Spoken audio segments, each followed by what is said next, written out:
New information. Huntsville police are working to foster a closer relationship with the public. Community leaders and local police met for a virtual town hall. They talked about community resource and crisis intervention officers. WAAY 31's Will Robinson Smith joins us live at Huntsville City Hall. That's where the department leaders held a conversation to help inform the public. Will. Well, those that spoke here tonight hope the hour-and-a-half-long dialogue helped answer some questions and also help the community better understand how the Huntsville Police Department works with and interacts with those in the community. With coronavirus preventing traditional town halls, members of Huntsville Police leadership joined Councilmember Frances Akridge for a live stream discussion on certain types of policing.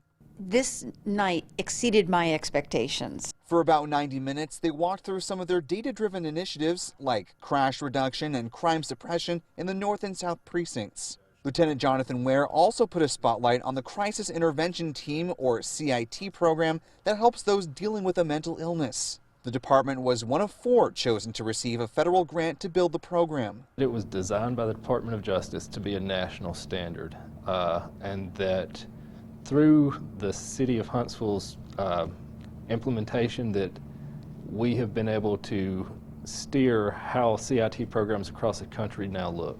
2 of the main components, de-escalation and active listening training, are in the process of being taught to all officers in a 2-day training session. That process should be completed by the end of 2021. In addition to the classes that we're giving the officers that we already have on the street, we're now giving that 16 hours in the police academy.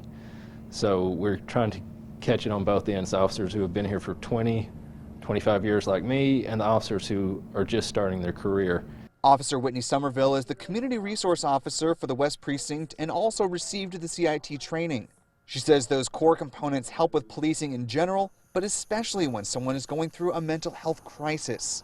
And so when we respond to these calls or when we make a traffic stop and they're instantly having the worst day of their life, we have to be able to understand a little bit of what they're going through, express a little bit of compassion, and again, that leads to trust. Councilmember Frances Akridge says she appreciated the questions asked during the Q&A portion because it also allowed the officers to address things like auditing and monitoring social media for officers.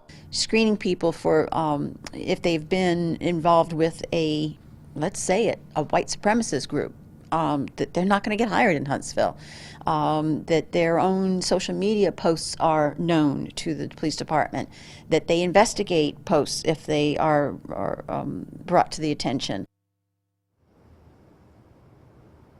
And those who spoke tonight also said that building community trust requires everyone to participate. They suggest that when opportunities arise for the community to interact with police officers, that they seize on that opportunity. In fact, Captain Jeffrey Rice said in his closing remarks, he said, quote, "It is not an us against them mentality, it is a we mentality that makes us a great community."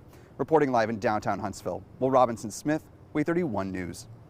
Thank you, Will. You will have a chance to meet some officers with Huntsville Police during their National Night Out event that is happening this coming Tuesday.